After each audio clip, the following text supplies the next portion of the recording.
దేవునికి స్తోత్రం. దైవజనుడు ప్రవక్త అయినటువంటి హబకుక్కు చేసిన ప్రార్థన, సంవత్సరములు జరుగుచుండగా నీ కార్యములను నూతనపరచుము.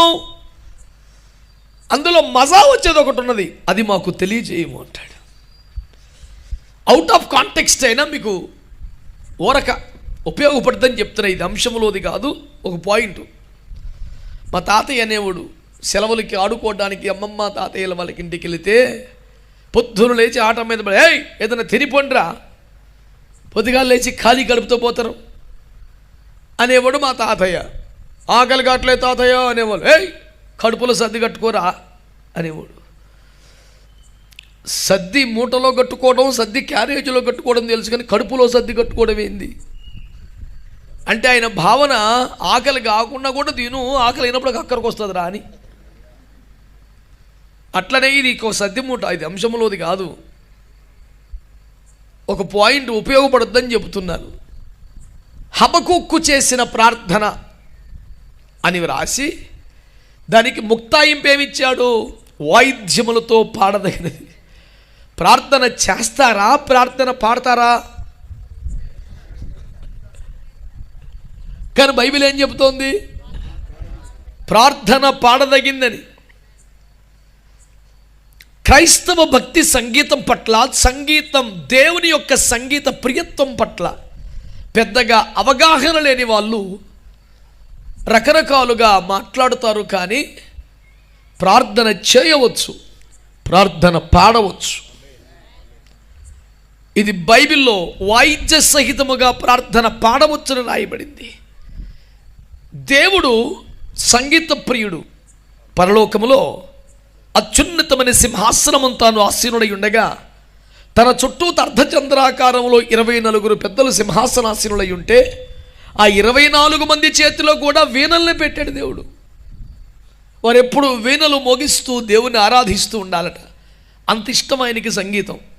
66 పుస్తకాల పరిశుద్ధ గ్రంథంలో పెద్ద పుస్తకం కూడా కీర్తనల పుస్తకమే. ఇన్ని 1185 సుమారు అధ్యాయులు ఉన్న గ్రంథంలో పెద్ద అధ్యాయం కూడా కీర్తనలోదే, చిన్నది కూడా. సంగీత ధ్వనుల మధ్య భూమికి పునాదులు వేశారని యోబు గ్రంథములోను, ఉదయ నక్షత్రములు ఏకముగా కూడిపాడి ఆరాధిస్తంగా ఆయన మూలరాయి వేశాడని, తన ప్రజల స్తుతి కేకలకు స్పందనగా పునాదులే బద్దలు కొట్టాడు, కోటలే కూల్చాడు, సంగీతానికి ప్రతిస్పందించాడని బైబిల్ గ్రంథం చెబుతుంది. 150 కీర్తనలలో ఎన్నో ప్రార్థనలు ఉన్నాయి. దావీదు చేసిన ప్రార్థన, ఆయన చేసిన ప్రార్థన, ఆ ప్రార్థనలన్నీ కీర్తనలుగా చేయబడ్డాయి, పాడారన్నమాట. ఆమె కనుక ప్రార్థన అనగా ఇట్లనే చేయాలి అని ఒక ఫార్మట్లో ఉండనక్కర్లేదు. ఉదాహరణకి దేవా దృష్టించు మా దేశం అనేది ప్రార్థనే కదా. నశించు దానిని బాగు చేయు ప్రార్థనే కదా. దానికి ఒక చరణాన్ని జోడించి మణిపూర్ సంఘర్షణల విషయంలో మేము ముందర ఉపవాసములు గోలబెట్టాం. ఏమండి? తల్లిని చెల్లిని వివస్త్రగా చేసిన దుష్టాత్ములను మార్చుమయ్య తండ్రి, దేవా దృష్టించు మా దేశం అని ప్రభు సన్నిధిలో ప్రలాపించాం. అది పాట కాదు, మన హృదయ రోదన కదా. అంటే తెలుసో తెలియకో ప్రార్థన అంటాడు, పాడతాడేందిరా అనే త్వరపడిన విమర్శకు తావు ఇవ్వొద్దని, సావధానంగా ఆలోచించమని, బైబిల్ కాస్త తీరిగ్గా చదువుకుంటే మనకి ఎన్నో విషయాలు తెలుస్తాయని, తొందరపడి వ్యాఖ్యానాలు చేయవద్దని భక్తులందరికీ మనవి చేసుకుంటూ నేటి మన అంశానికి వద్దాం.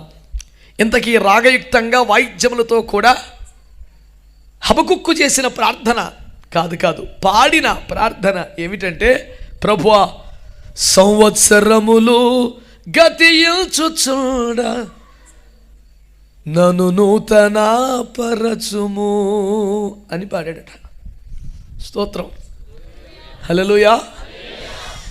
28 సంవత్సరాలుగా సేవను కాపాడుతుంటూ సంవత్సరం వెంబడి సంవత్సరమును దయాకిరీటంగా సంఘమునకు ధరింపజేస్తూ నేటి దినమున మరో వార్షికోత్సవాన్ని, యాక్చువల్గా అయితే 25వ తేదీ కుదరక వారు ఎంత అడిగినా వీలుగాక 19కి అయితే రాగలను, ఇక మీ చిత్తం అంటే అయ్యగారి మనసులో బాధ 19 గొర్రెలు కోసి 25 కూడా ఏడకోసేదయ్యా అని. అప్పుడు నేను ఒక సలహా ఇస్తున్నాను, ఆకు తిన్న మేక కొండలెక్కును, మేక తిన్న మనిషి మంచం ఎక్కును. నేడు ఎలాగూ తప్పలేదు, ఆ రోజైనా ఆకులు పెట్టుమని ఆయన. ఇంత మంచి ఉపాయం ఎవడిస్తాడు తండ్రి? దేవునికి స్తోత్రం. అందుచేత ప్రియులారా, సంవత్సరాలు దొరికిపోతున్నాయి, ఒక కృతజ్ఞత కూడిక పెట్టుకుందాం, 4 మేకలు కొద్దాం, అందరికీ దావత్ చేద్దాం. దేవుని కృపను బట్టి ఎంతో చక్కగా జరిగిందండి, భోజనాలు కూడా బాగా కుదిరినండి. మెయిన్ సబ్జెక్ట్ అదే. అనుకోకుండా 100 మంది ఎక్కువ వచ్చినా సరే దేవుడు ఎంత ఆశ్చర్యం చేసినా సరిపోయిందండి. ఎవరో లేదన్న మాట లేదండి. చివరికి పరిచయం చేసిన వాళ్ళు కూడా కాలు కూర సరిపోయిందండి. కృతజ్ఞత కూటంలో ముఖ్యమైన విషయం ఇదేనా? అరే గుమ్ ఫిర్కే వహీ ఆ గయి వై.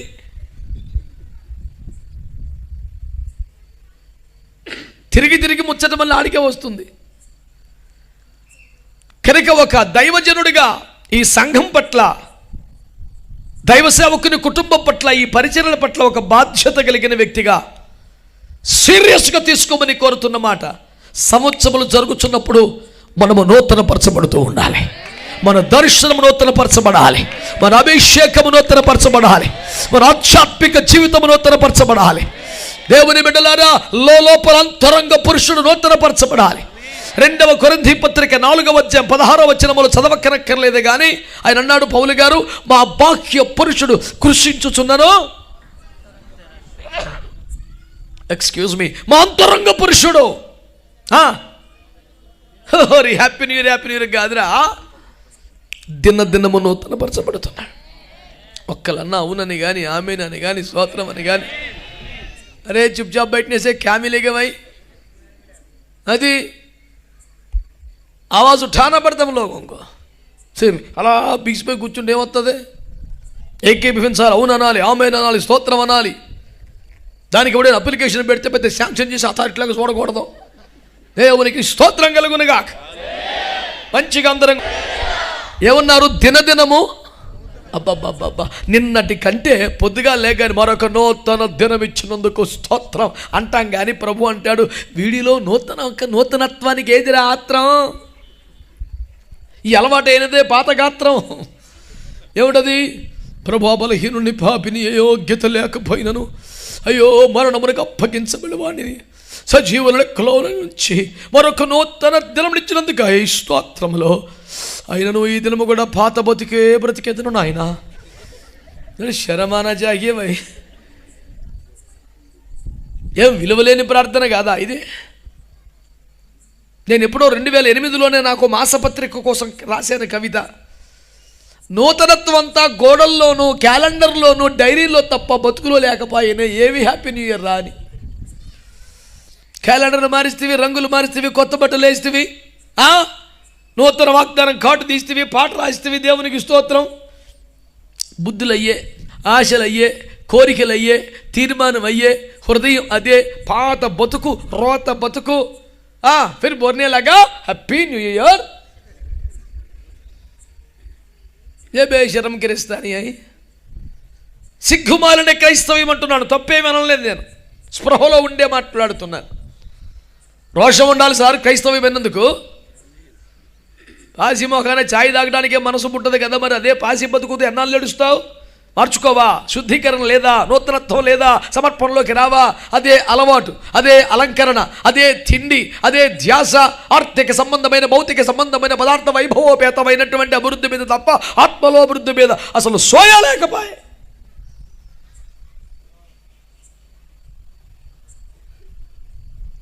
మార్పు వచ్చిందంటే ఇటు బాప్తిసం పొందిన రోజున వచ్చిన మార్పు ఈ రోజుకి మళ్ళీ దిక్కులేదు. అదే బతుకు, దర్శనం కూడా అదే. సాక్ష్యం చెప్పరా పోయి అంటే ప్రభు నన్ను 1992లో నన్ను దర్శించినప్పుడు నేను తేటగా చూశాను. అది నిజమే, అబద్ధం కాదు, సత్యమే. కానీ ఇప్పుడు నేను ఎందుకు అంటున్నాను, అప్పటి నుంచి ఇప్పుడు దాకా మళ్ళీ నీకు దర్శనం లేదు. అది నా పాయింట్. ఆనాడు నీకు దర్శనం కలిగినందుకు నాకేం బాధ లేదు, మళ్ళీ లేకపోయే కదరా అని అంటున్నాను. ఎప్పటికి దాని మీదనే ఎప్పటికి. మళ్ళీ అనుదినము నీ కృపకై స్తోత్రములు, నిత్యము నీ సహాయముకై స్తోత్రములు, నూతన కార్యములకై స్తోత్రములు. హల్లెలూయా. అన్నీ నూతనమవుతున్నాయి. అవ్వనల్లా చెప్పండి హల్లెలూయా. సమస్తము నూతనమైనవిగా. పాటే సమస్తం నూతన గాలే. పాత పడిపోతే బండి తీసి కొత్త కారు కొట్టివి, పెయింట్లు పాత పడితే మళ్ళీ కొత్త పెయింట్లు వేపిస్తేవి, బట్టలు పాత పడితే అవతల మారేసి కొత్తవి కొంటివి. దేవుని కృపలో బైబిల్ కూడా మారుతున్నావు సంవత్సరానికి ఒకసారి.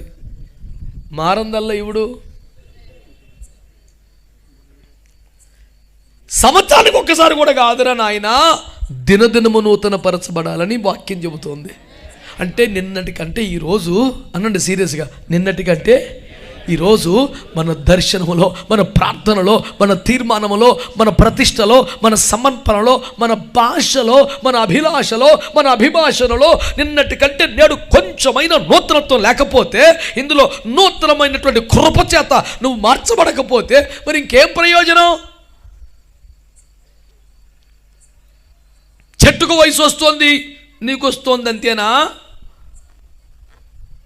కానీ చెట్టు నూతనత్వం కొరకై ఖచ్చితంగా ప్రతి సంవత్సరం ఆకులు రాల్చి నవనూతన శోభను సంతరించుకుంటున్నది కదా. మరి మన సంగతి ఏమాయ్? నిన్న మొన్నటి దాకా లెంట్ అంటరి, ఈ జఫనే శాస్త్రి బోధల పడి సంవత్సరం అంతా ఎవడు చేస్తాడు? 40 రోజులన్నా చేద్దామని. మరి దినం విదేశాలు ఎవడు చేస్తాడు రా? 40 దినాలు ముక్క ముట్టేది లేదు, యేసు రక్తం చేయి, ముగ్గు పెట్టేది కూడా లేదు, పువ్వు ముట్టేది కూడా లేదు. దేవునికి స్తోత్రం. 40 దినాలు ప్రతిష్ఠ అంటే ప్రతిష్ఠ, సమర్పణ అంటే సమర్పణ అంటివి కదా. నేను చెప్పిన 41 దినం ఏమైపోయారా? మునుపటి కంటే ఎక్కువైంది కదా. అసలు ఈ 40 రోజులు స్కేల్ పెట్టినోడు ఎవడు? ప్రతిష్ఠ సమర్పణ 40 రోజుల, నిష్ఠాగరిష్ట భక్తి 40 రోజుల. భక్తులు మాట్లాడట్లేదు ఎందుకో మరి. ఆ పోయి పాపిష్టి తేలు దొంగనే గుట్టిందట. ఎంతవరో ఉండగా భూమి మీద నన్నే కుట్టుటయ్యాలా ఓ తేలు. ఆ తేలు అంతటిది సృష్టికర్త యొక్క ఆజ్ఞ. ఈడు జ్వరపడి తాళాలు తీసి నిద్రాన స్థితిలో ఉన్నటువంటి దంపతులను మత్తులో పెట్టి బీరువా తీసి నగదంతా దొంగిలించి బంగారం తగిలించి ఇక పోదామని పడికి వేసింది ఒక్కటి. ఏంటిది? అమ్మా అందామని ఉంది అంటే నడు విరిగిపోదు, బచాయిస్తాడు మళ్ళీ వాడు. అది ఏ చివరి దినము. మృతుల లోకమునకు పోవలసిన వాడే, సమాధిలోకి దిగవలసిన వాడే. ఇక ఉండదు అడిగి కృప. అట్లా ఏ బాధ వచ్చినా ఏడుస్తాడు, కానీ దొంగతనంలో కుడితే తేలు ఏడవలేడు కదా. ఇప్పుడు ఎందుకు చెప్పాను మీకు అర్థమై ఉంటుంది. మీ స్పందన సైలెన్స్లో. మంచి వాళ్ళందరూ స్తోత్రం చెప్పండి. దేవుని వాక్యములో ఒక మంచి మాట తీసుకుందాం. భక్తుని ప్రార్థన అంటే సంవత్సరాలు గడిచిపోతున్నాయి. ఇది కుటుంబ జీవితానికైనా, సంఘ జీవితానికైనా, వ్యక్తిగత జీవితానికైనా సంవత్సరములు దొర్లుతుండగా మనలో కనబడవలసిన ఒక స్పష్టమైన కార్యం, మనము నూతనపరచబడుతూ ఉండాలి. నిన్నటికన్నా ఈ దినము నూతనపరచబడాలంటే ఇన్నేళ్ళు గడిచిన తర్వాత కూడా నూతనపరచబడకపోతే ఎలా? అసలు ఆశ ఉన్నదా? భక్తుడు అంటాడు, ప్రభువా నాలో నూతనత్వం కనపడటం లేదు, సంవత్సరాలు దొరికిపోతున్నాయి, ఎన్నో మేలులు పొందుకున్నాను, కానీ నూతనం అవ్వలేదు కనుక నన్ను కనికరించి నా ప్రార్థన ఆలకించు, నన్ను నూతనపరచమని ప్రార్థన చేస్తున్నాడు. దాని కొనసాగింపుగా ఏమన్నాడో తెలిసిన, నా ఎడల నీ వాత్సల్యము నూతనముగా పుట్టుచున్నది. వాత్సల్యం అంటే జాలి, కనికరం, దయ. కృప కన్నా కొంచెం తక్కువ స్థాయి పదం కృప, సర్వోత్తమ స్థాయి పదం. దాని కింది మాట వాత్సల్యం. నేను అంటున్నాను, మన ఎడల దేవునికి రోజు వాత్సల్యం పుడుతుందంట, అంటే జాలి కలుగుతుంది. అందుకనే నా యందు జాలిపడు దేవా అని ప్రభుని ఆరాధించాను. రోజు మన పట్ల జాలిగా, పనికి మల్లోడికి ఎన్నిసార్లు చెప్పిన ఇదే బలహీనత చెయ్యి అనే అసహ్యం పుట్టాలి. నిజానికి చికాకు పుట్టాల్సిన తరుణములో అసహ్యించుకోవాల్సినటువంటి సందర్భంలో కూడా సరే బలహీనుడు మట్టి ఘటం, మరొక్కసారి ఛాన్స్ ఇద్దాం, ఈసారి చెయ్యిస్తే లేస్తాడేమో అని జాలి చేసుకుని కరుణగల హస్తమును చాపినటువంటి ప్రేమగల దేవుని వైపు చేతులెత్తి ఒక స్తోత్రం చెబుదామంటారా? నేను నూతన పరచబడాలనే ఆకాంక్ష లేకపోతే అంత మంచి ప్రార్థన చేస్తాడా? నన్ను నూతనపరచు ప్రభువా, మన ప్రార్థనలు ఎక్కువ శాతం నన్ను దీవించు ప్రభువా, నన్ను ఆశీర్వదించు ప్రభువా. నూతన వరాలు కావాలి, నూతన ఆశీర్వాదాలు కావాలి, నూతన వాగ్దానం కావాలి, నూతన స్వాస్థ్యములు కావాలి. నూతన పరచబడేది వద్దా? నీ ప్రార్థన జీవితం మారలేదే, నీ సమర్పణ మారలేదే, నీ ప్రతిష్ఠ మారలేదే, అసలు నూతనత్వమే కనబడలేదే. ఫిర్ భీ చిల్లానే లగా happy new year, happy anniversary.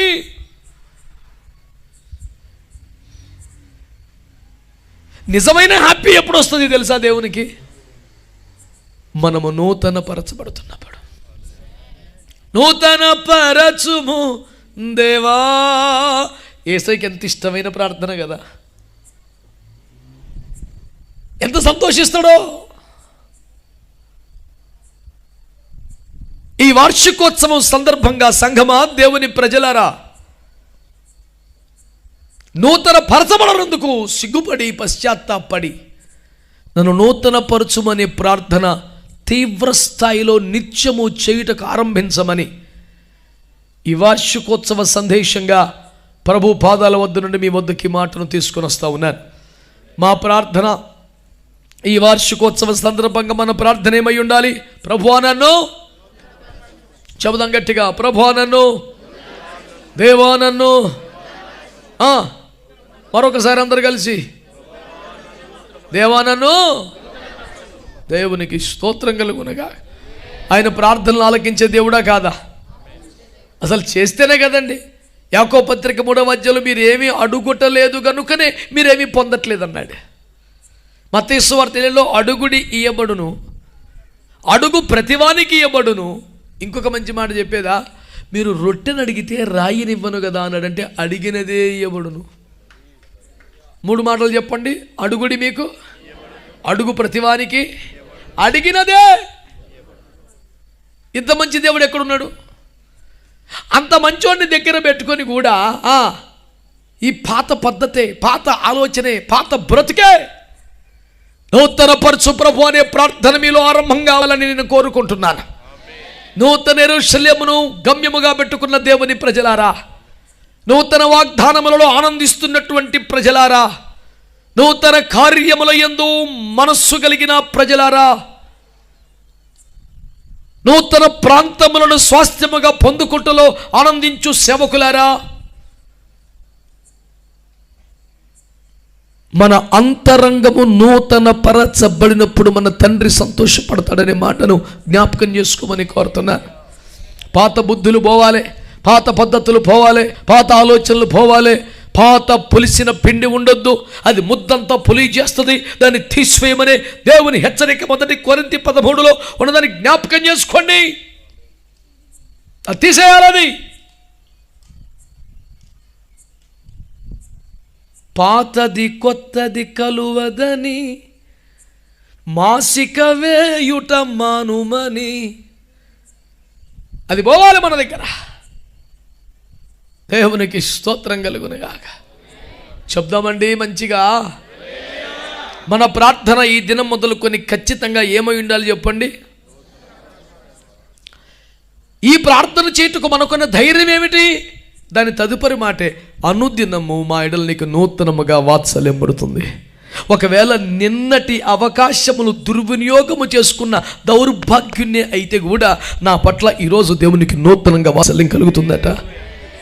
ఈ అవకాశాన్ని అందిపుచ్చుకొని, ప్రభువా నా ఎడల నీకు ఈరోజు నూతనమైన వాత్సల్యము కలిగినది కనుక ఈ ప్రార్థన చేయుచున్నాను, నన్ను నూతనపరచవా, నా తలంపులు నూతనపరచు, ఆలోచనలు నూతనపరచు. పాత ఆశలు, పాత కోరికలు, పాత పద్ధతులు, ఆచార సాంప్రదాయబద్ధమైనటువంటి లౌకిక పారమార్థిక విలువలు లేని ఈ భక్తి నాకొద్దు, నూతనపరచు ప్రభువా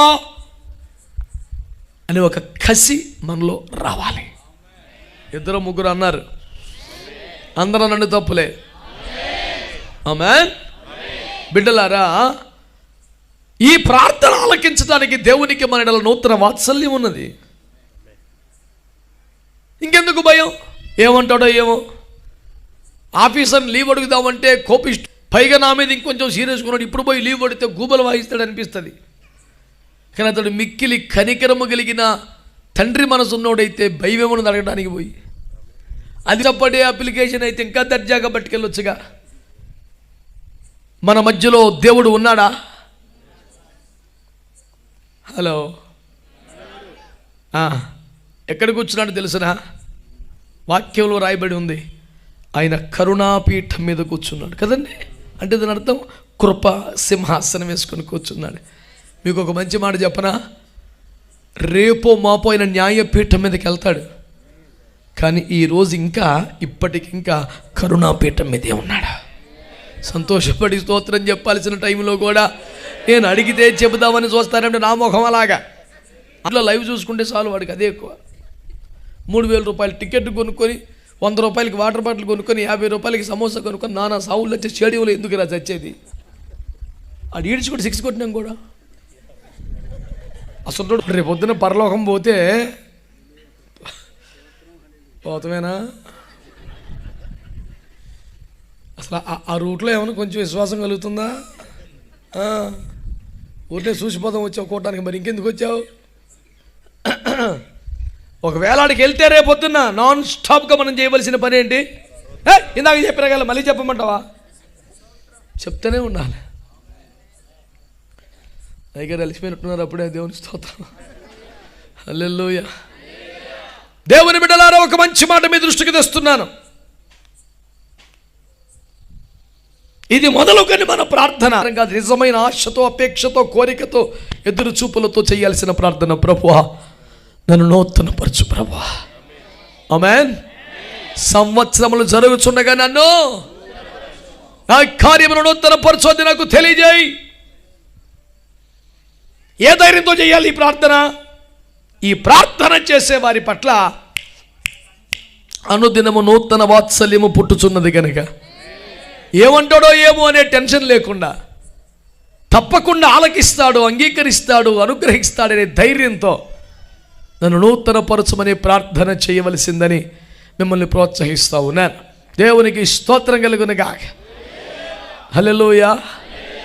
ఆయన నూతనపరచబడాలని కోరుకుంటున్నాడో లేదో, జెఫన్యాకే ఇట్లాంటి అభిప్రాయం ఉన్నదేమో, దేవునికి ఉన్నదో లేదో కదా. ఈయనకి ఎందుకో ఇక మాట చెప్పాలనిపించింది, మన ప్రాణం తీసేస్తున్నాడు తప్ప నేను నూతనపరచబడాలని దేవునికి ఉన్నదో లేదో అనే డౌట్ ఒకవేళ ఎవరికైనా ఉంటే ఒక వచనం చదవమని కోరుతున్నాను. 103వ కీర్తన వాక్యములో వెల్లడి చేయబడిన దేవుని మనస్సు. 103వ కీర్తన 5వ వచనం. పక్షిరాజు యవనము వలె నీ యవనము క్రొత్తదగుచున్నట్లు మేలుతో నీ హృదయమును తృప్తిపరచుచున్నాడు. స్తోత్రం.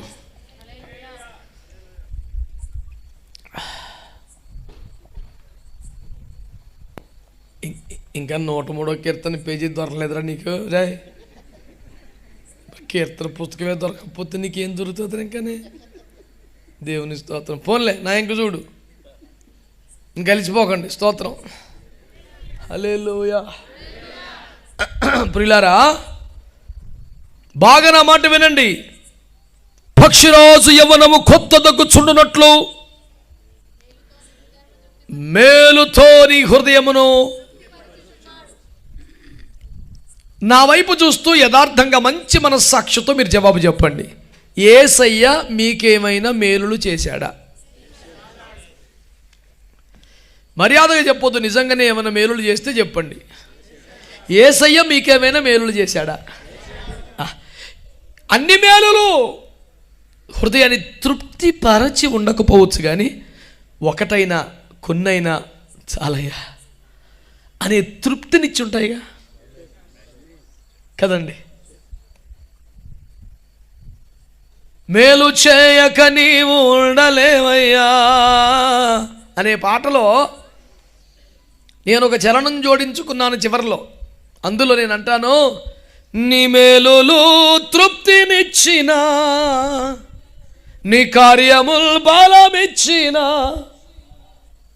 మేలులు తృప్తినిస్తాయి ఖచ్చితంగా. ఒక మేలు జరిగితే ఎంత తృప్తిగా అనిపిస్తుంది. నేను చెప్తున్నాను, ప్రతి మేలు హృదయాన్ని తృప్తిపరచకపోవచ్చునేమో, కానీ కొన్ని మేలులు ఉంటాయి చాలయ్యా ఈ జీవితానికి. ఒక utmost satisfaction will come out from the bottom of the heart, so that we can cry out to sing to the lord, చాలయ్యా నాకు చాలా. ఎంతో ఆనందపడిపోతాం. ఇప్పుడు నా ప్రశ్న వినండి, దేవుడు మీకేమైనా మేలులు చేశాడా? జవాబు, మీ హృదయము తృప్తి పడే మేలు ఎప్పుడైనా మీకు జరిగిందా? ఆ మేలు దేవుడే మీకు చేశాడా? అయితే ఆ మేలు ఎందుకు చేశాడో రాశాడు. ఏమిటట? పక్షిరాజు యవనము వలె నీ యవనము కొత్త దగ్గుచుండునట్లు మేలుతో నీ హృదయాన్ని. అంటే మేలులు ఎందుకు చేశాడట? మేలుల ద్వారా నీ హృదయాన్ని ఎందుకు తృప్తిపరిచాడట అంటే నువ్వు నూతనపరచబడాలని. నేను రాసిందా అది? నేను కనిపెట్టిన పాయింటా? అంటే దేవుడు మనకు మేలులు చేసేటప్పుడు మన హృదయములను, ఎందరో గాయపరిచిన వ్యక్తులు మన చుట్టూ ఉండగా మన హృదయమును ఆయన తృప్తి పడునంతగా మేలు చేయించినప్పుడు దాని వెనక ఆయన మనసు ఏంటిదంటే మనము నూతనపరచబడాలని. అసలు ఆయన మేలులు చేసిందే మనము ఎంతకంత సంపాదిస్తామనే. అవును, మరి పరలోకంలో నిధులు ఖాళీ అయిపోయి ట్యాక్సులు పెంచి వసూలు చేద్దామని చూస్తున్నాడు యేసుప్రభు.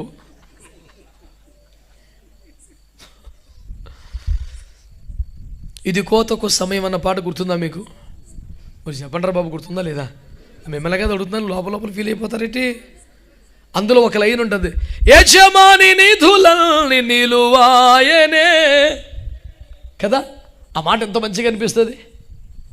యజమాని నిధులని నీకే కదా, ఇది కోతకు సమయం, పనివారి తరుణం, ప్రార్థన. పనిచేసేవాడికి, తిప్పలు పడేవాడికి, ప్రయాసపడేవాడికి పాటో, ప్రార్థనో, ఆరాధనో, ఉపవాసమో, ప్రయాసపడేవాడికి పక్కా దొరుకుద్ది ఏదో ఒకటి. సోమరిపోతుడు ఉంటాడే, తిండికి తిమ్మరాజు పనికి పోతురాజు అని ఒకడు. ఆడికేం దొరుకుద్ది? అందరూ విత్తులు వేయి కోలంలో సోమరి పడుకొని కాలు మీద కాలు వేసుకొని అమ్మ హీకరేగే అంటాడంట. కోతకాలను కత్తేసుకొని ఇడు బయలుదేరుతాడు. ఏం కోసుకుంటాడు? గచ్చ పొదలు, ముండ్ల తుప్పలు. కాదా? అటు చూస్తారే కదా. అంత సీరియస్ ఎక్స్ప్రెషన్ ఎందుకు అడిగాను కదా.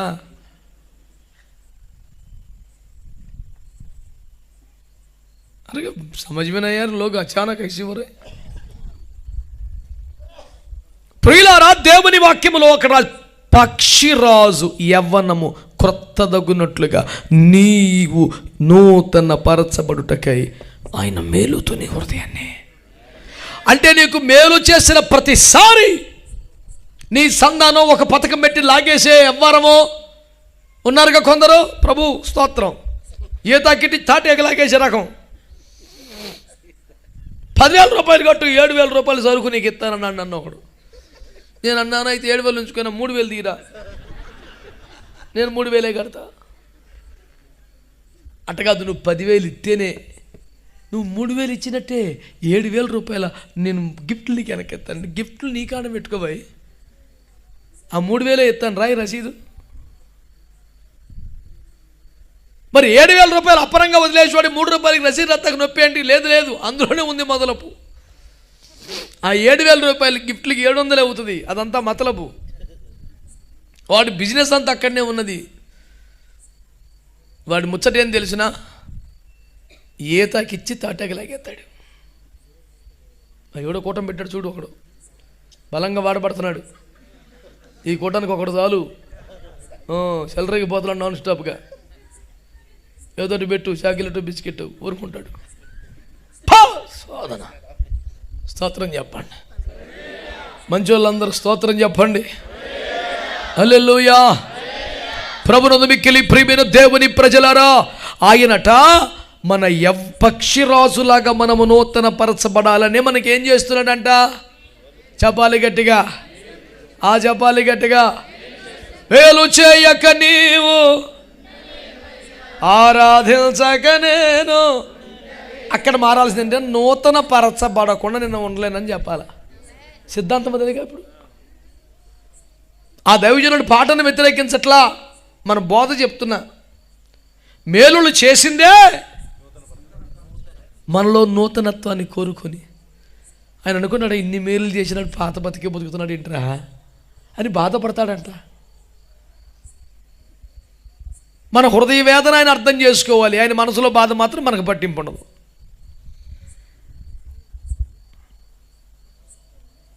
ఆయన ఫీలింగ్స్ నీకు అర్థం కావా?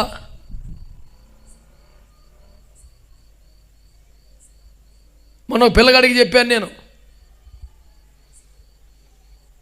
పోతా పోతా ఇటు తిరిగి చూసినందుకే నువ్వు పడిపోయి ముళ్ళొగ్గలో పట్టుకు వెనకాల పడుతున్నావు. యూజ్లెస్ పిల్లో, ముళ్ళకిరడు తరించుకున్నాడు ప్రేమ నీకు అర్థం అవట్లేదురా.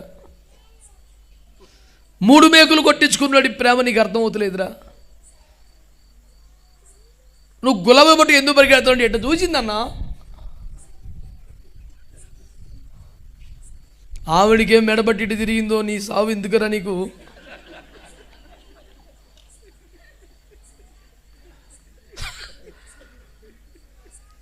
రోడ్డు మీద ఒకడు ఇటు చూస్తున్నాడంట, ఆడంకాలి ఇంకోటి చూస్తున్నాడు. మొత్తం 99 మంది చేరినట్టు చూస్తాకి. 100 వచ్చాడు. ఎందుకు చూస్తున్నామంటే ఆడు చూస్తున్నాడు. అట్ట ఫస్ట్ వాడు దాకా వచ్చింది.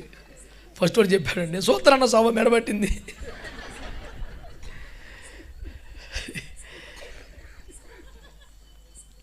దున్నపోతు ఈనిందరంటే దూడను కట్టేమన్నాడు. దున్నపోతు ఈడుద్దా?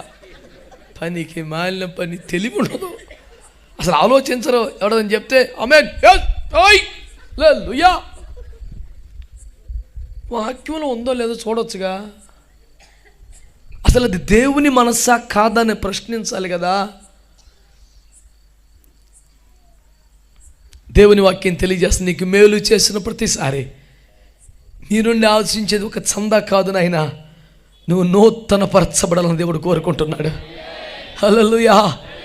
నీ పాత పద్ధతులు, పాత బుద్ధులు పోవాలని దేవుడు ఆశపడుతున్నాడు. ఆమేన్ హల్లెలూయా. నూతనమైపోవాలి. అందుకనే చిన్నప్పటి నుంచి భయభక్తులు కలిగి పెరిగిన వాడైనా బహుగా స్తుతించేవాడు, ఆరాధించేవాడు, ప్రార్థించేవాడు, వాక్యమును ధ్యానించేవాడు, యెహోవా యుద్ధములు జరిగించేవాడు, దేవుని హృదయానుసారిగా ఖ్యాతి గడించిన ఒకానొక దినమున మిద్దె మీదకి కింద పడిపోయినాడు. విరగొట్టుకున్నట్టుగా పశ్చాత్తపడి ప్రార్థన చేస్తూ కన్నీరు గారుస్తున్న దావీదు మహారాజు చేసిన ప్రార్థనలో ఒక ముచ్చట గుర్తుందా? ప్రభు, అంతరంగములో స్థిరమైన హృదయమును నూతనముగా పుట్టించు. స్తోత్రం చెప్పండి. ఇన్ని పాటలు రాసినా, పాడినా, వాక్యమును ధ్యానించినా, ప్రార్థన చేసినా నాలో పాత జీవితపు కోరికలకు నిండిపోయినాయి. నా హృదయం వాటిని ఆశిస్తుంది. బాబో, ఈ మనసుతో ప్రభువాన్ని నిన్ను మహిమపరచలేను, ఈ ఆశలతో నిన్ను ఘనపరచలేను, ఈ విధానములతో నిన్ను సంతోషపరచలేను. నా అంతరంగములో స్థిరమైన హృదయమును, స్థిరమైన మనస్సును నూతనంగా పుట్టించు ప్రభువా. శరీరమును సంతోషపరచని, లోకమును ప్రేమించని, పాపిష్టి కోరికలకై తాపత్రయపడని, దేవుని ప్రేమించే, దేవుని గౌరవించే, దేవునికి లోబడే, దేవుని హృదయమును సంతోషించే మనస్సు కలిగిన ఒక క్రొత్త మనసు నాకు కావాలి. పాపానికి అలవాటైపోయిన ఈ పాత మనసు నాకొద్దు. ఈ మనస్సు మారినట్లే ఉంటుంది, మళ్ళీ అటు కూడా మారుతుంది, ఇటు వస్తూనే ఉంది, మళ్ళీ అటు పోతా ఉంది. పాపానికి అలవాటైపోయిన ఈ పాత మనస్సును వేళ్లతో పెళ్లగించి అంతరంగములో స్థిరమైన మనస్సును నూతనంగా పుట్టించు ప్రభువా. దేవుని ప్రేమించే మనస్సు, దేవుని సంతోషపరిచే మనస్సు, దేవుని ఆరాధించే మనస్సు, దేవుని మనస్సును చూసే మనస్సు నాకు కావాలి. ఈ పాపానికి అలవాటైపోయిన పాత రోత మనస్సు నాకొద్దు. నూతన మనస్సు కావాలి. ఏ విధము చేత నన్ను దేవుని సంతోషపరచాలని తాపత్రయపడే మనసు కావాలి. నేను ప్రయత్నంతో దీన్ని సాధ్యం చేయలేను, నా మనసే కొత్తది చేసే నాయన. పాపానికి అలవాటైపోయిన పాత మనస్సు మేలులు పొందినప్పుడు, ఉపదేశం విన్నప్పుడు, ఆత్మ గద్దించినప్పుడు ఒక విధంగా ఉంటుంది. మరికొంతకాలానికి చల్లబడి మళ్ళీ అటు ఇటు చూస్తుంది. అసలు ఈ మనసు నాకు వద్దు, తీసేయి వేళ్ళతో. క్రొత్త మనసు అనండి కోరుకుంటున్నారు. దీనికి 2 చిట్కాలు ఉన్నాయి సార్. క్రొత్త మనసు మనకు రావాలంటే ఏమి లేదు, సింపుల్ చిట్కా. కొత్త మనసు నాకు ఇమ్మని ప్రార్థన చేయాలి. 100 రూపాయలు ఇచ్చేయండి నేను చేస్తానంటానని చూసారా? ఆ దరిద్రం లేదు మన దగ్గర. 30 ఏండ్లు సేవకు వచ్చి స్తోత్రం అకౌంట్ నెంబర్లు ఇచ్చి చిచ్చి. యూట్యూబ్లో కొన్ని వేల ప్రసంగాలను చూసుకుని అకౌంట్ నెంబర్ ఉందేమో, రెఫరెన్స్లే ఉంటాయి అంతే. స్తోత్రం చెప్పండి. అలాగని ఓ కోట్ల కొద్ది ఉందానా? అవసరం లేదు రావాయ్, దేవుడు ఉన్నాడు చాలు. అబ్రహాముని ఆ దినాన స్వజనమును స్వదేశమును అందరిని విడిచి వెళ్ళిపోతున్నావా అన్నీ అడిగారంట. ఒరే నీకేమి ఇచ్చాడురా దేవుడు? ఇందులోకి వెళ్ళిపోయావు, ఈ రూట్లోకి నీకేం కలిసి వచ్చిందిరా? నీ భార్యను వాడు ఎత్తుకపోయే, లోతుగా విడిచిపెట్టి పారిపోయే, నీకేం కలిసి వచ్చిందిరా ఈ రూట్లో అని అడిగారట. అబ్రహాం అన్నాడంట, ఆయనే నాతో కలిసి నడుస్తున్నాడు రా, ఇంకేం కలిసి రావాలరా? తోడబోతు అక్కల వాళ్ళ ఐదో సమజ్జాయేగా. దేవునికి స్తోత్రం. మనతో కలిసి నడిచే ఒక దేవుడండి. స్తోత్రం చెప్పండి. ఏమండి, 40 ఏండ్ల పాటు ఎడారి ప్రయాణములో దేవునికి స్తోత్రం కలుగును గాక. వారికి ముందు నడిచిన దూతగా నా ప్రభువు వారికి తోడుగా ఉన్నాడు. ఇప్పటికప్పుడు మనం పాడుకుంటాం, ఇశ్రాయేలు సైన్యములకు ముందు నడచిన దైవమా నేడు మాతో కూడా నుండి. నేను పెద్ద సింగర్నేం కాదు, ఎట్ట పాడతాడని చూస్తారే, పాడొచ్చుగా, తెలిసిన పాటే వచ్చిన పాట. అబ్బో నువ్వు ఆడిషన్ టెస్ట్ చేస్తున్నావు, నాకు చూడటం ఎందుకు? అది బా ఫోటోకు పోజ్ ఇచ్చే పని ఏముంది కూటంలో. నేడు మాతో కూడా నుండి. ఇంకా కొన్ని రాళ్ళు కరగలేదు, వేసి రక్తం చేయి. స్తోత్రం. హల్లెలూయా హల్లెలూయా. పూర్వము ప్రవక్తలతో నరుల రక్షణ ప్రకటించి నన్ను వెదకని వారికి దొరికి తినంటివి. అలాగే చేతపడి నేర్చుకున్న వాళ్ళగా నా ముఖం చూడకపోతే ఏకీపించి పాడొచ్చునగా. హల్లెలూయా, దేవునికి స్తోత్రం కలుగునుగాక. ఏమంటుంది దేవుని వాక్యం? నా అంతరంగమును, నా మనస్సును, స్థిరమైన మనస్సు నూతనముగా. ఇక చెలించకూడదు, ఇక మారిపోకూడదు, రోజుకు రకంగా ఉండకూడదు, రాత్రిలో పడుకునే ముందు ప్రార్థన చేసి పొద్దునకి మర్చిపోకూడదు. లేదయ్యా శ్రమలో ఏడ్చి దీవించబడ్డాక మర్చిపోకూడదు. ఒక స్థిరమైన మనసు నాకు ఇవ్వండి ప్రభా. శ్రమ కలిగినప్పుడు నా పెదవులు వచ్చించిన మొక్కుబళ్ళు మర్చిపోకూడదు నాయన. డబ్బులైతే ఇచ్చేస్తాం కానీ తీర్మానాలు మర్చిపోతున్నాం. ఈ కష్టం దాటితే 1,00,000 రూపాయలు ఇస్తానని దర్జాగా తీసుకొచ్చేసి అతను 1,00,000 రూపాయలు కానీ లక్షణంగా బ్రతకడం మాత్రం లేదు.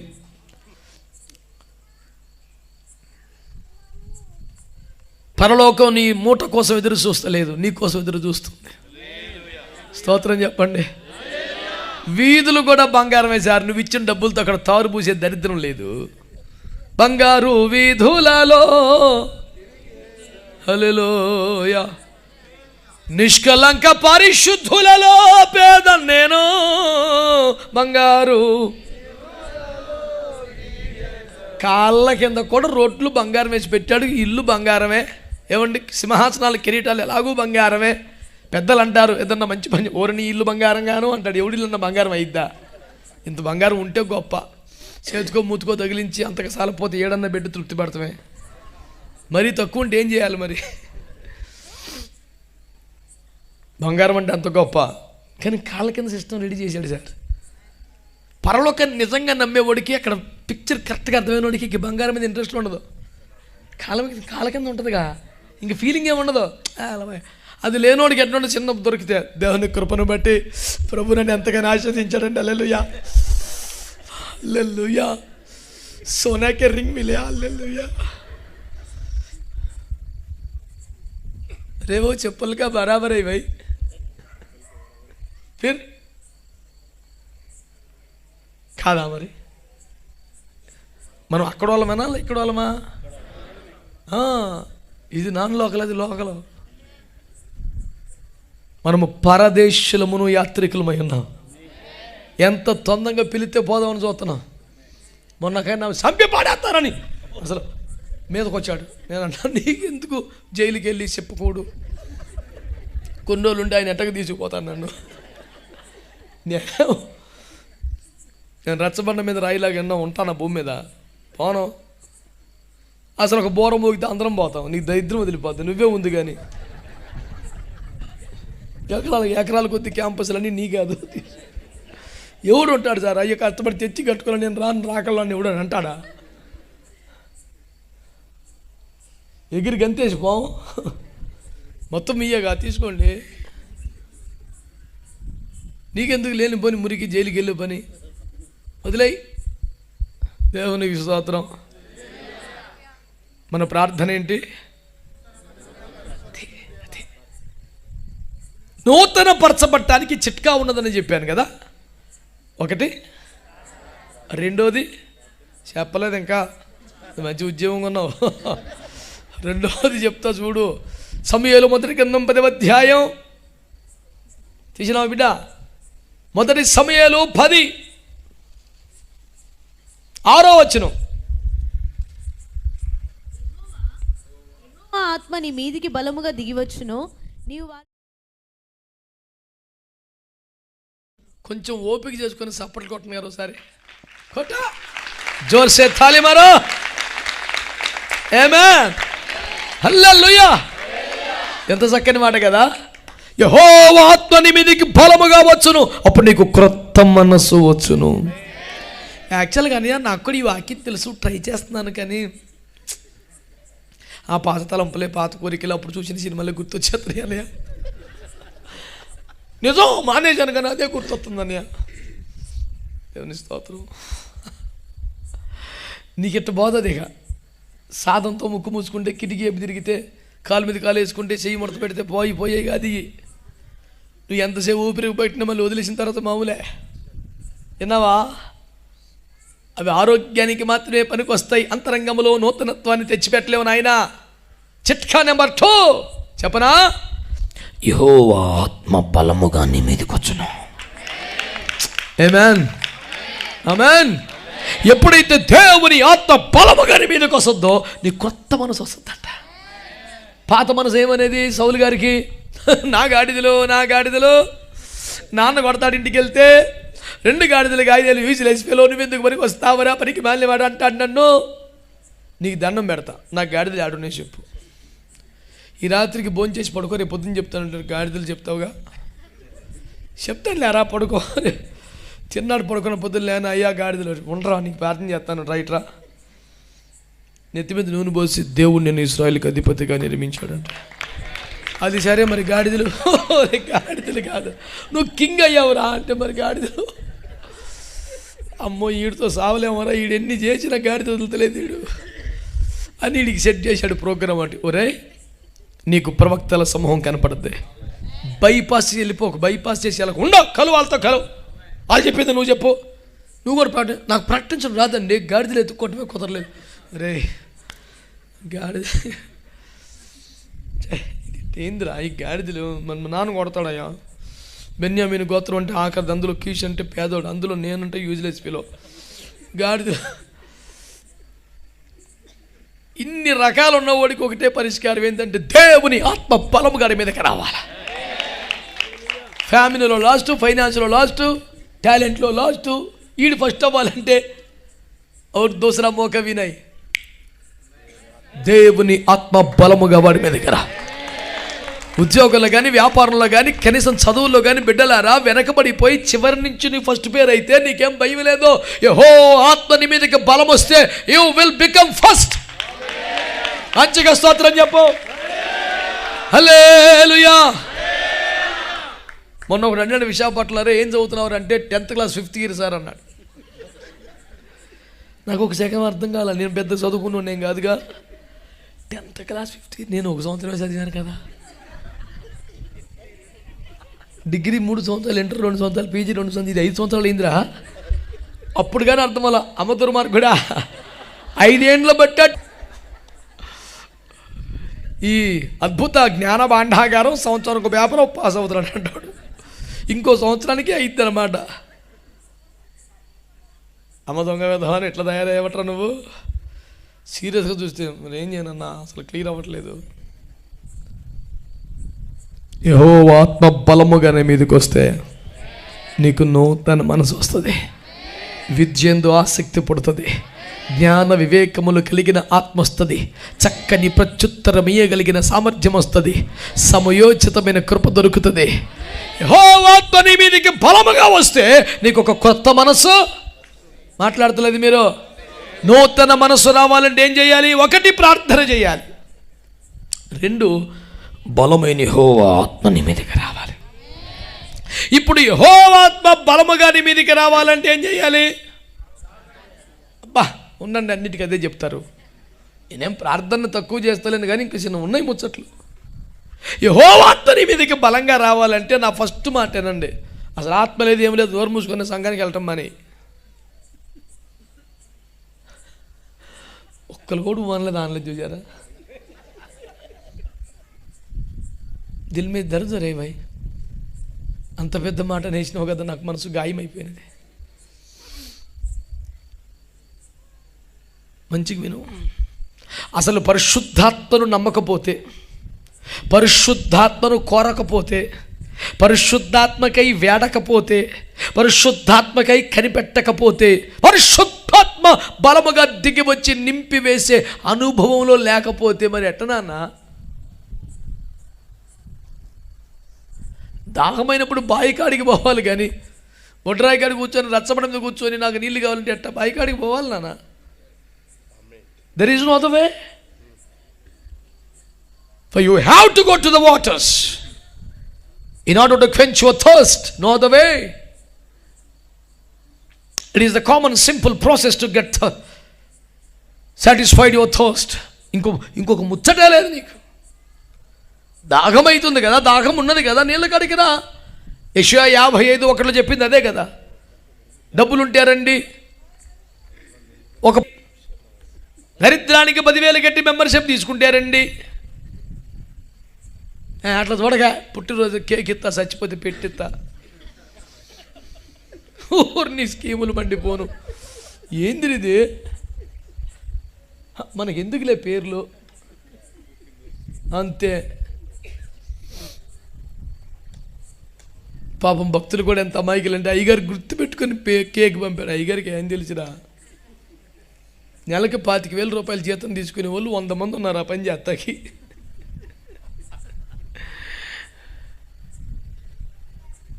ఇంత అమాయకమైన వ్యవహారం.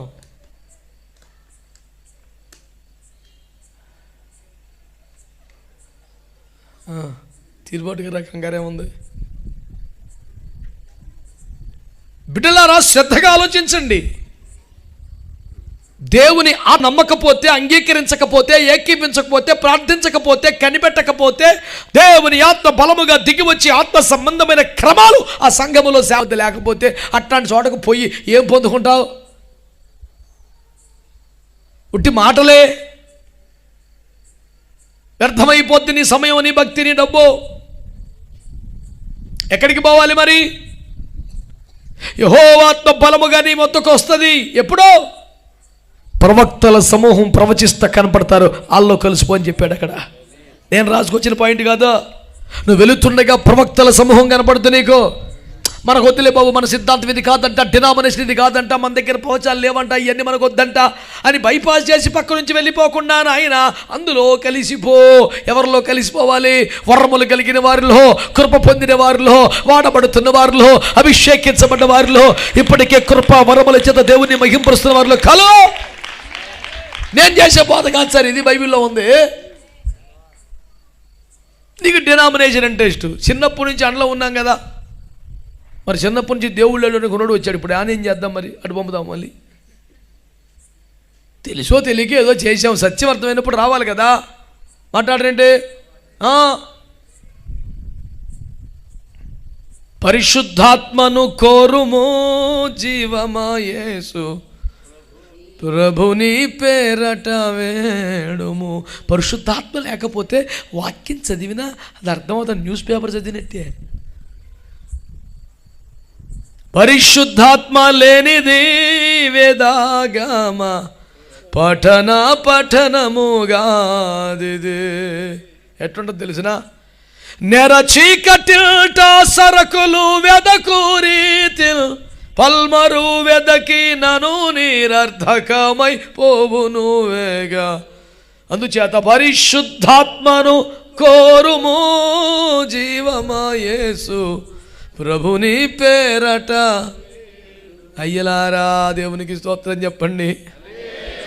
భక్తులంతా జూలు వదిలి సింహాల్లాగా చేతులెత్తి గట్టిగా స్తోత్రం చెప్పండి. బైపాస్ చేస్తే కాదంటే వద్దంటే పక్క నుంచి పోతే వచ్చిద్దా? వారితో కలిసిపో. వాళ్ళు ప్రకటించినట్లే. నాకేం తెలుసు అండి, నన్ను ప్రకటించమంటారు. నేను గాడిదలతో ఒరే రే దాకా గాడిదలను బాగా ప్రవచించుంటే నాకు రాదు సార్, మీరు చెప్తే నంబర్ ఏంటంటే అక్కర్లా, వాళ్ళు ఏం చెప్తే నువ్వు అదే చెప్పు అన్నాడు. వాళ్ళు స్తోత్రం, నువ్వు కూడా స్తోత్రం అను. ఇప్పుడు దానికి పెద్ద ప్రాక్టీస్ అక్కర్లా. వాళ్ళు ఆరాధిస్తే నువ్వు ఆరాధన చేయాలి, పాట పాడితే రెండోసారి పాడు, వాళ్ళు సపరేట్ కొడుతూ నువ్వు కొట్టా, వాళ్ళు చేసినట్టు చేయవాయి, నీకు వచ్చేద్దని చెప్పాడు. నేను కనిపెట్టిన సూపర్ సక్సెస్ ఫార్ములా కాదు, బైబిల్లో ఉంది అది. నేను కొత్తగా కనుక్కొని చెప్పింది ఒక్కట్లేదు, అన్ని ఇందులో ఉన్నాయి. మీరు బహుశా పట్టించుకోలేదేమో నేను చెప్తున్నాను అంతే. యెహోవాత్మ బలముగా నీ మీదికి రావాలంటే పరిశుద్ధాత్మను నమ్మిన, పరిశుద్ధాత్మను పొందిన, వరములతో వాడబడుతున్న వారితో కలుసుకోవాలి. ఆమేన్. ఆత్మకు వ్యతిరేకమైన ఆత్మను వద్దు నామకార్థ వ్యవహారములు వదిలించుకో. ₹1,00,00,000 మాట చెప్తాను. ఎంత? ₹1,00,00,000. అబ్బా నీకు అది బాగా నచ్చింది, ఇప్పుడు దాకా సైలెంట్గా ఉన్నావు. నీ ఇంట్రెస్ట్ అర్థమైపోయింది రోయ్. దేవునికి స్తోత్రం. బెత్లెహేముకు వస్తే రూతమ్మ కరువు తీరిందా? మోయాబును వదిలేసింది, కన్నవారిని వదిలేసింది, మళ్ళీ పెళ్లి చేసుకునే ఛాన్స్ వదిలేసింది, సుఖభోగ సంబంధమైన ఆనందకర జీవనాశలను వదిలేసుకుంది, జీవితం చిగురించాలని, బతుకు పండాలని, పండంటు కొడుకు కావాలని ఎన్నో అందమైన ఆశలన్నీ వదిలేసుకుంది, అమ్మా నాన్నను కూడా వదులుకోవడానికి ఇష్టపడింది. బెత్లెహేము దాకా వచ్చింది, ఆయన ముద్ద దొరకలా. మోయాబు లోక జీవితం, బెత్లెహేము క్రైస్తవ్యం. క్రైస్తవ్యంలోకి వచ్చిన పని అవలా. ఎక్కడికి వచ్చాక ఎవరి పొలములో కనికరము పొందుతునో ఆ పొలానికి వెళ్తాను. హల్లెలూయా. బెత్లెహేములోకి వచ్చిన పని అవ్వదు, క్రైస్తవ్యంలోకి వచ్చిన పని అవ్వదు. కనికరము కలిగిన పొలము, కృప కలిగిన సంఘము, ఏమిటది? సమృద్ధిగా కొత్త మనస్సు మనకు రావాలంటే యెహోవా ఆత్మ బలముగా మన మీదకి రావాలి. యెహోవా ఆత్మ బలముగా మన మీదకి రావాలంటే ప్రవచించుచున్న సమూహములు కలవాలి, ఆత్మ వరములు కలిగిన వారితో నమ్మాలి, పరిశుద్ధాత్మ అనుభవం, అభిషేకం కలిసిన సహవాసములో ఉండాలి. అప్పుడు క్రొత్త ఆత్మ మన మీదకి వస్తుంది. రెండో మాట చదవక్కర్లేదు. యెషయా గ్రంథం 6లో 5-6 వచనాల్లో గడప కమ్ముల పునాదులు అదిరిపోయేలాగా దేవదూతల ఆరాధన చేయగా, అయ్యో నేను పాపిని అంటూ, అపవిత్రమైన పెదవులు గలవాన్నంటూ యెషయా కన్నీరు కార్చగా, శరాపులలో ఒకడు బలిపీఠం మీద మండుచున్నటువంటి అగ్ని నుంచి ఒక నిప్పును పట్టుకొచ్చింది, నీ పెదవులకు తగిలిన కనుక నీ దోషములకు ప్రాయశ్చిత్తమైందన్నాడు. ఆరాధకుని మీదికి అగ్ని వచ్చినటువంటి సన్నివేశం చూస్తున్నారు. యెహోవా అగ్ని ఎప్పుడు వచ్చిందిట? గడప కమ్ముల పునాదులు అద్దరిపోయే ఆరాధన చేసినప్పుడు. కనుక పరిశుద్ధాత్మను నమ్మిన, వరములు పొందిన సంఘమై ఉండాలి. 2, శక్తివంతమైన స్తుతి ఆరాధన చేసే సంఘమై ఉండాలి. ఓ పాట నుంచొని పడితే, ఓ పాట కూర్చొని పాడితే ఇక పండగ అయిపోయినట్టు కాదు. ఓ పెద్ద మనిషి పాడుతున్నాడు, రాండి ఉత్సాహించి పాడుదాము. మంచి పాటే, తప్పు కాదు. కానీ ఏమని పిలుస్తున్నాడు? రండి. ఏది ఉత్సాహం? రండి యోచాయించి వీడు పిలుస్తున్నాడు, రండిరా, నా దగ్గర బోల్డ్ ఉత్సాహం ఉంది, మీరు కూడా రండి. ఏది రండి ఉత్సాహించి, అది అది అది దాని లైను. రండి యోచాయించి పాడు. ఎప్పుడుకి రా? సియోను నివాసులారా, మీరు సంతోషంగా ఉండి పాటలు పాడండి, నేను వచ్చి మీ మధ్యలో నివాసం చేస్తానన్నాడు. ఉత్సాహధ్వని చేయమన్నాడు, ఆనందగానం చేయమన్నాడు, జయధ్వనులు చేయమన్నాడు, ఉసురోమని కూర్చోమని లేదా. దేవునికి స్తోత్రం కలుగునుగాక. ఆమేన్. అందుచేత దేవుని ప్రజలార వాక్యమును శ్రద్ధగా నీవు ఆలకించగలిగితే, పరిశుద్ధాత్మల నిండిన కృపావరములు కలిగిన సహవాసంలో ఉండాలి.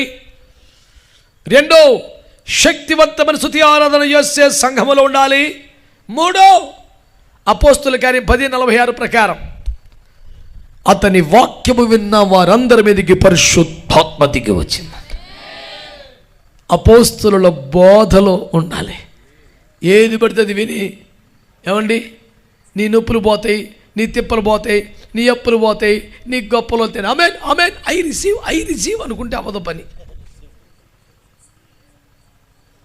ఆది అపోస్తుల బోధ ఉపదేశంలోకి వచ్చేయాలి.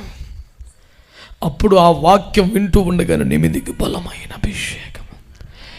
ఎప్పుడైతే ఆత్మ బలముగా నీ మీదికి వస్తుందో చెప్పండి, నీకు క్రొత్త మనసు వస్తుంది.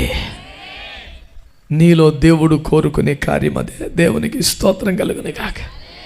సంవత్సరములు జరుగుచుండగా నన్ను నూతనపరచు ప్రభువా అనే ప్రార్థన నీలో ఉండాలి. నీ అంతరంగము నూతనపరచబడాలి. అసలు నీవు నూతనపరచబడతావనే ఆశతోనే కదా దేవుడు నీకు హృదయము తృప్తి పొందినంతగా మేలులు చేస్తున్నాడు. కనుక నూతనపరచు ప్రభు అనే ప్రార్థన కలిగి ఉండమని, నూతనపరచబడాలని అభిలాష కలిగి ఉండాలని, దినదినము నూతనపరచబడే అనుభవంలోకి రావాలని, నీ అంతరంగములో స్థిరమైన మనస్సు నూతనముగా పుట్టినట్లుగా యెహోవా ఆత్మ నీ మీదకి బలముగా దిగి రావాలని, యెహోవా ఆత్మ బలముగా నీ మీదకి వచ్చినట్లుగా పరిశుద్ధాత్మను నమ్మి కృపా వరముల చేత వాడబడుతున్న దైవజనుల సహవాసములోనే ఉండాలని, శక్తివంతమైన స్తుతి ఆరాధనలోనే ఉండాలని, చివరిగా అపోస్తుల బోధలోనే ఉండాలని, తద్వారా యెహోవా ఆత్మ నీ మీదకి బలముగా వస్తుంది.